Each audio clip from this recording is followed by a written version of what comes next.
네, 정치권 소식 자세히 좀 짚어보도록 하겠습니다. 네, 이경환 자유한국당 부대변인, 강선우 전 민주당 상근 부대변인, 최수영 전 청와대 행정관, 조대진 변호사 나오셨습니다. 안녕하십니까? 어서 오십시오. 안녕하세요. 자, 먼저 첫 번째 주제부터 볼까요? 자, 지금 뭐 서울교통공사의 이 고용세습 논란으로 이 취업준비생들이 뭐 상당히 굉장히 분노하는 듯한 목소리도 나오고 있는데 어떤 상황인지 화면으로 먼저 좀 살펴보도록 하겠습니다. 네, 서울시 교통공사에는 17,000여 명의 직원이 있는데 이 가운데 1,912명이 서로 친인척 관계인 겁니다. 그런데 그 가운데에서 108명은 비정규직에서 정규직이 된 거거든요. 예. 그런데 어떤 관계가 있나 한번 따져봤더니 자녀가 31명이었고 형제, 자매 이렇게 되는 관계가 22명입니다. 그리고 배우자가 12명인 만큼 서로 친인척 관계인 관계가 많았다는 것을 저렇게 보여주고 있습니다. 네, 이렇게 지금 이 실업난 속에 공공기관의 고용세습 논란이 지금 나오면서 여러 가지 정치권에서도 얘기들이 나오고 있는데요. 자, 여기서 패널분들의 의견을 좀 들어보도록 하겠습니다. 지금 도마 위에 오른 공공기관의 고용세습 논란, 여기에 대한 기막힌 한 줄 평 부탁드리도록 하겠습니다. 자, 패널분들은 어떻게 생각하시는지, 과연 이 서울교통공사의 고용 논란과 관련해서 어떤 의견들이 있는지 화면으로 좀 살펴보도록 하겠습니다. 자, 조대진 변호사부터 좀 살펴보도록 할까요? 조 변호사님은 일단은 감사부터. 네. 일단은 정확한 사실관계들이 좀 파악될 필요가 있다고 보여지고요. 예. 지금 뭐 야권에서는 이게 뭐 게이트다, 전체적으로 문제가 있는 것이니 전수조사해야 된다. 뭐 일부에서는 의견에 있어서는 좀 동의할 부분도 있다고 보여집니다. 예. 근데 하지만 일단은 이걸 전체적으로 문제가 있는 걸로 예단을 하고 이렇게 진단하는 것은 좀 섣부른 판단이라고 보여지고요. 예. 일단은 면밀한 감사를 통해서 어느 부분이 문제가 있는지부터 찾아보는 거, 이게 더 필요할 거라고 보여집니다. 일단은 감사부터. 자, 이경환 부대변인께서는 노조의 비도덕성 내로남불이다, 반대 의견을 주셨습니다. 예, 그렇습니다. 보통 노조라고 한다면은 오히려 공정성을 생명으로, 예. 도덕성을 생명으로 하는 것 아니겠습니까? 본인들이 사측에 주장할 때는 무엇보다도 공정성이나 도덕성을 무기로 삼거든요. 그런데도 불구하고 본인들의 친인척을 특혜해서 채용하게 만들었다. 그것은 본인들의 바로 비공정성, 비도덕성을 이야기하는 거고요. 그렇다면 예. 바로 자기에 대한 잣대와 사측에 대한 잣대가 다른 거 아니겠습니까? 예. 바로 내로남불이 되는 것이죠. 이런 차원에서 본다면 발본 세권에서 잘못된 것을 바로 잡아야 되겠습니다. 자, 그런데 지금 여당에서는 너무 이걸 야권에서 정략적으로 지금 침소봉대한다라는 의견들을 내놓고 있는데 달과 손가락이라고 써주셨어요. 네, 전 야권에서 이번에 문제 제기를 한 것은 의미가 있다고 봐요. 예. 그러니까 예를 들면은 뭐 청년 일자리 문제라던가 아니면 우리 사회가 공정해야 된다, 그런 의미에서, 그런 맥락에서 이런 달을 띄운 건 의미가 있다고 봅니다. 예. 근데 더 중요한 것은 이 가리키는 손가락의 방향이나 예. 아니면 이 손가락이 팩체크를 하고 가리키고 있느냐는 조금 다른 문제인 것 같아요. 그래서 공정사회, 뭐 청년 일자리 문제 이런 건 다 좋은데 약간 야당의 입장은 이거를 박원순 시장 때리기라던가 아니면은 뭐 노조나 아니면 시민단체 진영을 공격을 한다거나 아니면 심지어는 비정규직의 정규직화하는 것 자체를 좀 문제를 삼고 있는 면도 있거든요. 그래서 이것이 정확한 팩체크 후에 이렇게 조금 달을 가리켰더라면 더 의미가 있었겠다는 생각이 들고요. 그리고 이번 논란에서 지금 고용세습이라는 단어를 우리가 지금 쓰고 있어요. 근데 이게 고용세습이라는 단어를 쓰는 것 자체도 조금 생각을 해봐야 될 것 같아요. 왜냐하면 아직 감사원의 결과도 나온 것이 아니고, 그리고 친인척 비율이 단지 높은 게 바로 고용세습으로 이어질 수 있느냐의 문제가 아직은 남아있는 거거든요. 그래서 사실관계를 확인한 후에 해야겠고, 그리고 굉장히 뭐라 그럴까요? 이런 일자리 문제는 우리 삶의 질의 문제고 인권의 문제인데 이것을 좀 정치 공세나 아니면 정쟁거리로 몰고 가는 태도는 좀 지양이 돼야 된다고 생각합니다. 최 행정관께서는 다 먹을 떡 우리만 먹자.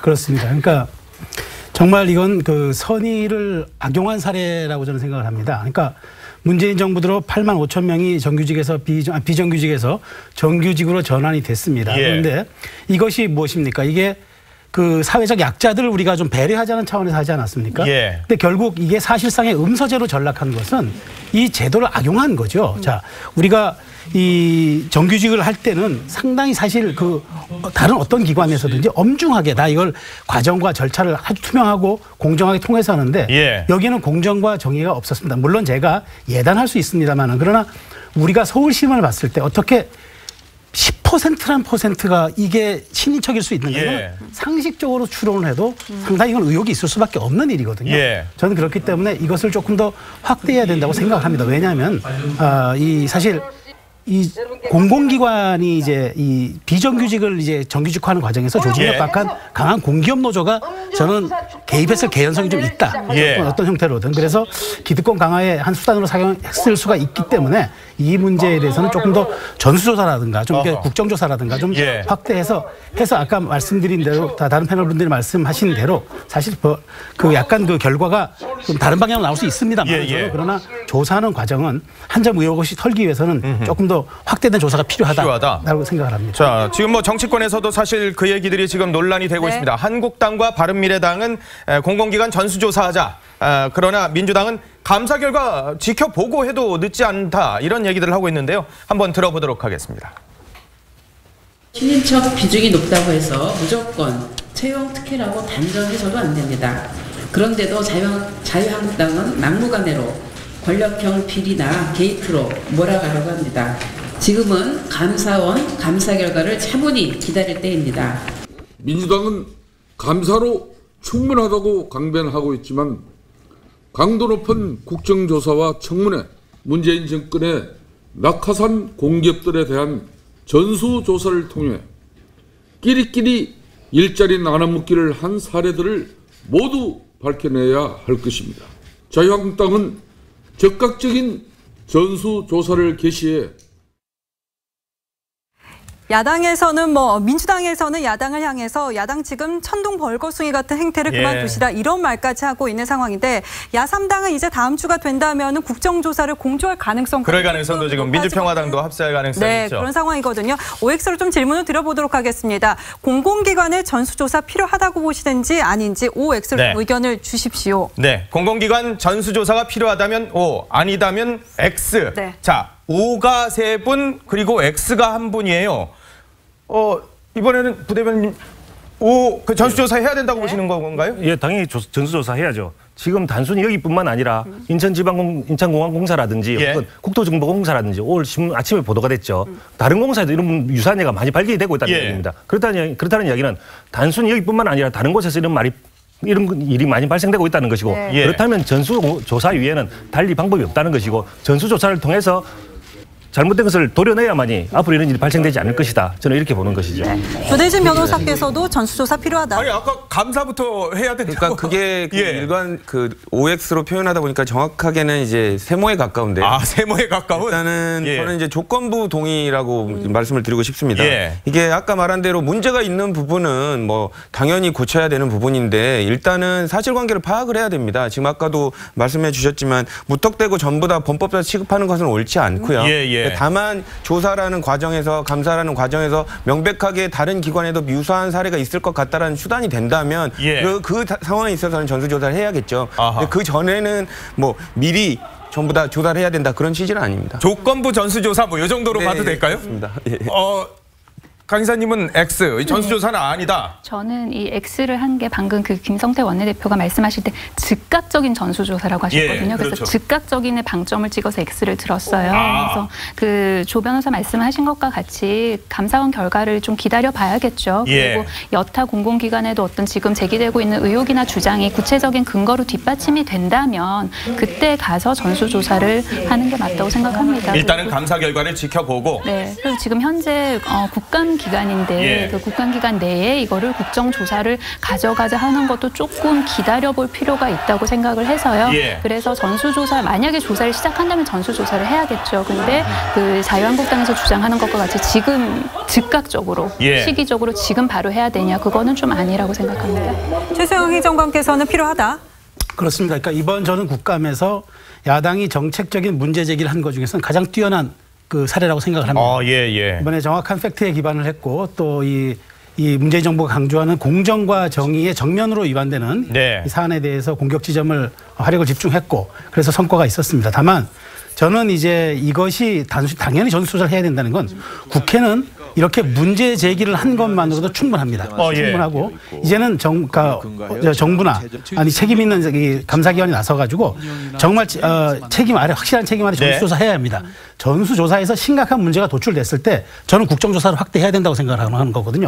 이것이 순차적으로 진행돼서 비로소 이 정말 청년들이 정말 가슴 아파하는 이 채용에 대한 이 아픔들이 그다음에 이런 그 비리들이 이번 기회에 저는 근절이 돼야 된다고 생각하기 때문에 그런 순차적인 방법으로 가는데 전수조사는 당연히 필요하다고 생각합니다. 감사원 감사가 이루어질 예정인데 지금 동시에 전수조사도 해야 된다는 말씀이죠? 그렇죠. 뭐 그건 정하기 나름이죠. 정부가 어떻게 해서 이것을 책임 있게 진행하겠다라고 해서 전수조사를 해서 결과를 내놔야죠. 그런데 여기에서 더 큰 문제가 발생되면은 그건 국정조사를 확대해야죠. 현 정부는 무슨 본인들한테 불리한 일이 있을 때는 무조건 감사원 청구를 먼저 합니다. 지난번 예를 들어서 심재철 어떤 정보 관련해서 어떤 불법이 있었을 때 감사원 청구를 했으니 기다려보라 라고 이야기를 해서 일단 시간을 끄는 게 기본적인 원칙 같은데요. 요즘에는 무조건 감사원 청구를 먼저 하고 난 다음에 그 결과를 보자고 하는데 정반대로 어떤 야당이 불리한 것들은 무조건 전제 사실로 하고 덮입니다.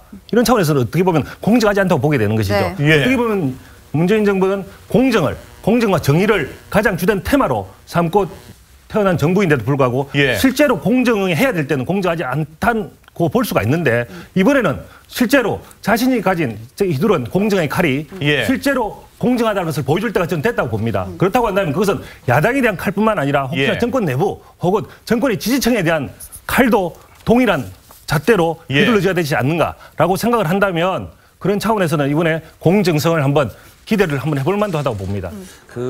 좀 오해가 있으신 것 같고요. 이제 감사원의 감사 청구를 하는 것 자체가 뭐 다른 거를 뭐 가리기 위해서 뭐 감사 청구만 이렇게 이용한다라고 말씀을 하셨는데 사실상 모든 그 수사할 때도 고소하는 사건들을 전부 다 조사하지는 않습니다. 사실관계를 확인하는 차원이 너무 필요한 거고 그런 순서에 필요한 과정이라고 보는 차원에서 감사를 먼저 하는 것이지 바로 수사라는 뭐 칼끝을 대지 않듯이 이것도 역시 사실관계를 확인할 필요가 있기 때문에 감사를 먼저 하는 거다. 이렇게 정도로 정리하고 싶습니다. 그러니까 뭐 내사를 일단 먼저 하다가 혐의가 있으면 수사로 정식 전환하듯이 지금도 감사원에서 감사를 해서 문제가 있으면 그때 이후에 본격적으로 뭔가를 해야 되는 것 맞다. 그러니까 감사를 했는데 뭐가 나왔는데도 불구하고 덮고 가려고 한다면 그거는 뭐 명백하게 비판을 받아야 되겠지만 그런 게 아닌 사실관계 확인 차원에서의 감사는 필요하다라는 말씀입니다. 그런데 이 서울시 서울교통공사가 서울시 산하의 기관이기도 하기 때문에 지금 이 사건이 결과적으로는 박원순 시장의 발목을 잡는 거 아니냐 이런 얘기도 좀 나오고 있거든요. 관련 녹취를 우선 한번. 근데 이게 어제 경기도 국감에서 얘기가 나왔어요. 어떤 얘기인지 한번 좀 들어보시죠. 김부선 씨 관련 의혹으로 많이 지금 시끄러운데 경기도정을 수행하는 데는 문제가 없습니까? 네, 전혀 지장 없습니다. 그런데 지금 시중에는 차기 여권 대선 주자에 대한 탄압이 시작됐다. 안희정이가 날아가고 또 이재명을 잡고 이제 박원순 남아있다. 뭐 이런 얘기 들어봤습니까? 뭐 많이 회자되긴 하는데 제가 동의하지는 않습니다. 아니 사실 이태익 의원이 한 저 얘기는 저희가 술자리에서나 시중에서 세관에서 얘기였는데 이런 얘기를 했습니다. 안희정을 보내고 이제 이재명을 잡고 이제 남은 건 박원순 시장이다. 이런 얘기를 한다고 합니다. 어떻게 봐야 됩니까? 박원순 시장이 진짜 이 일로 좀 타격이 있을까요?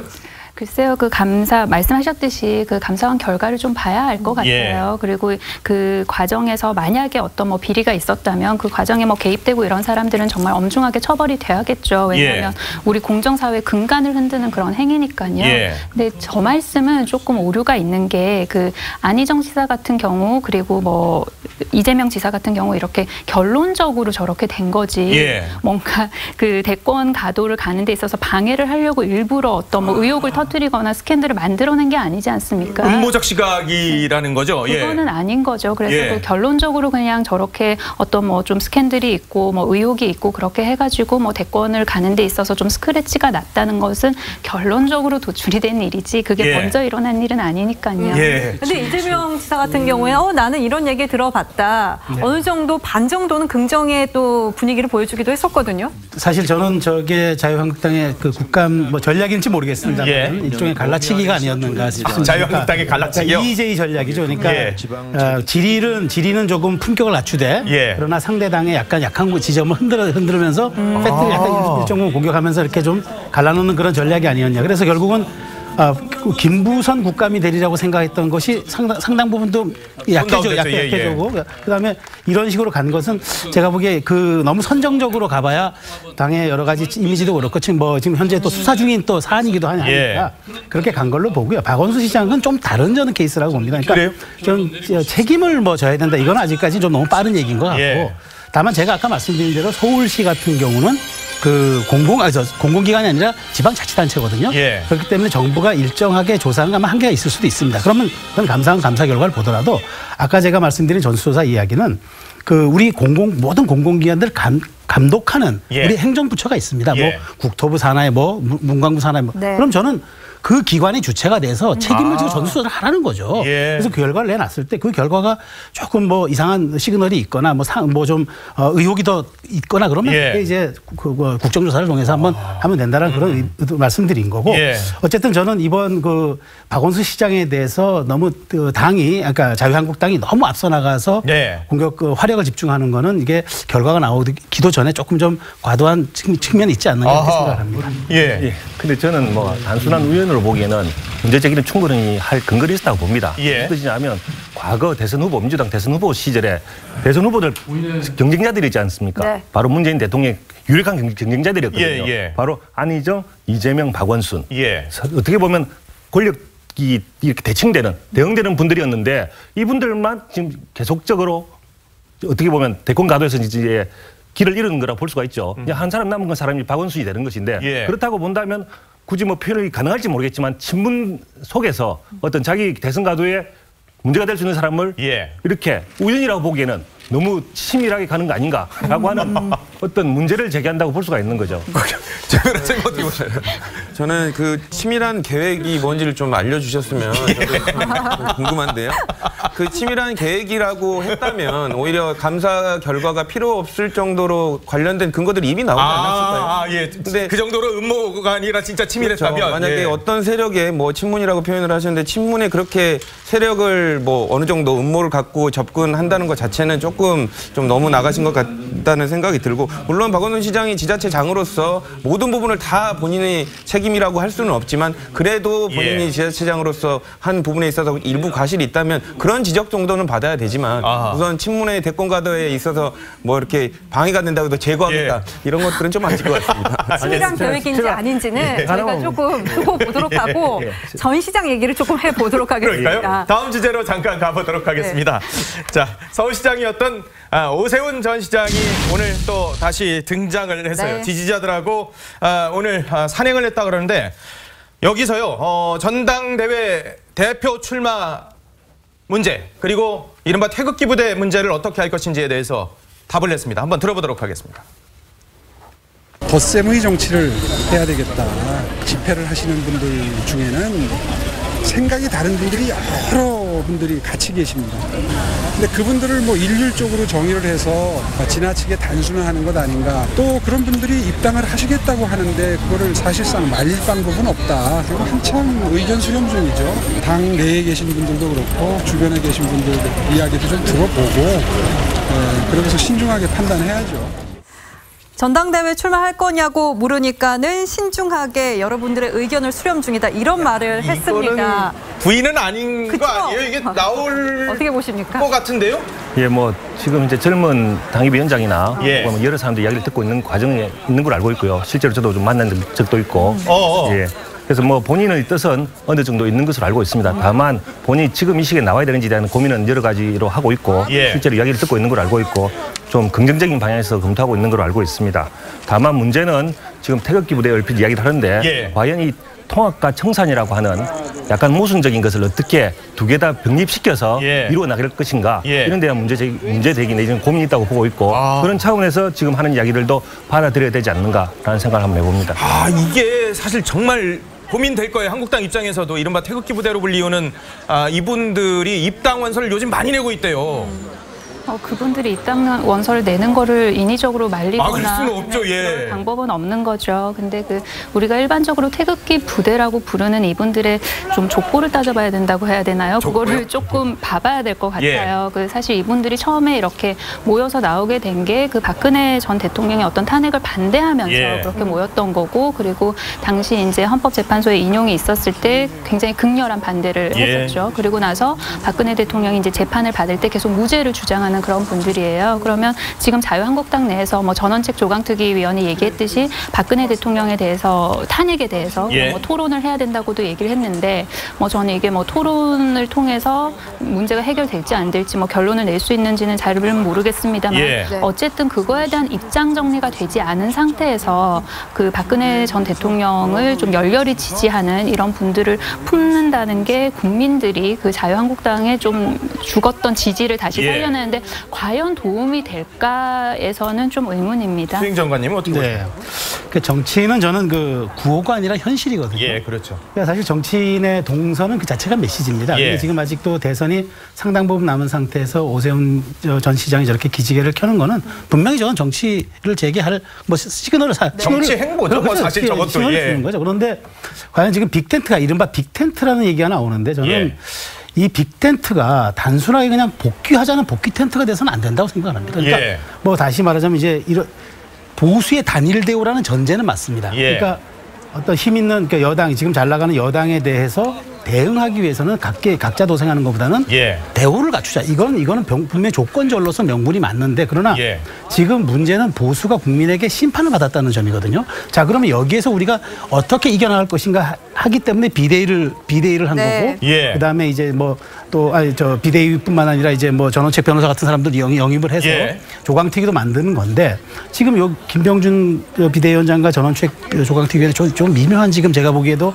약간 지금 이견이 있다고 저도 보여지는데, 자, 이게 왜 그러냐 싶으면은 이게 그러면 과연 이 청산의 문 지점을 어디다 놓고 이제 다시 발을 디딜 것이냐, 이게 되게 중요합니다. 그래서 오세훈 시장처럼 이제 약간 좀 스마트하고 좀 댄디한 저런 이미지의 분들이 이렇게 나서서 이렇게 힘을 합해 주는 건 좋은데, 저게 그냥 무조건 사람이 한 곳에 모여야 한다라는 말보다는 분명히 이 지점에서 우리가 털고 나갈 것은 털고 나가고 같이 갈 것은 같이 가자, 이걸 해줘야 되는데, 저는 시기가 조금 좀 우려되는 게 내년 2월이 전당대회인데, 이 전당대회가 끝나고 나면 이제 총선입니다. 그런데 저는 이제 원래 이 정치의 속성이라는 것이 내가 그러니까 자신의 당선이 위협적인 사안이 돼야 비로소 개혁도 힘을 받는 겁니다. 그래서 저는 지금 조금 앞서 나갔는데, 저는 이제 이 오세훈 시장의 지금 정치권의 행보는 좀 이제 2012년을 이제 염두에 두고 지금 한 발을 내디디면서 보수의 빅텐트라는 이슈에 한 발을 디디면서 본인도 자기 존재감을 좀 정확하게 정치권에 과시하려는 의도가 아닌가, 이렇게 생각을 합니다. 조 변호사님. 태극기 부대라고 불리는 이런 어쨌든 보수 쪽에 계신 분들을 품는 거에 대해서 자유한국당은 좀 조심스러워야 되지 않나라는 생각이 드는데, 왜냐하면 아까도 다른 분께서 말씀을 해주셨지만 국민들이 결국에는 심판을 하는 거거든요. 국민들이 보수가 다 합쳐서 한 당으로 만들어라, 이런 국민적 요구가 있다면 해야겠지만 지금 보수에게 국민들이 요구하고 있는 건 덩어리를 키우라는 게 아니라 혁신하라는 부분입니다. 그러니까 이런 부분을 반영할 수 있는 것이어야 전 봅니다. 그렇군요.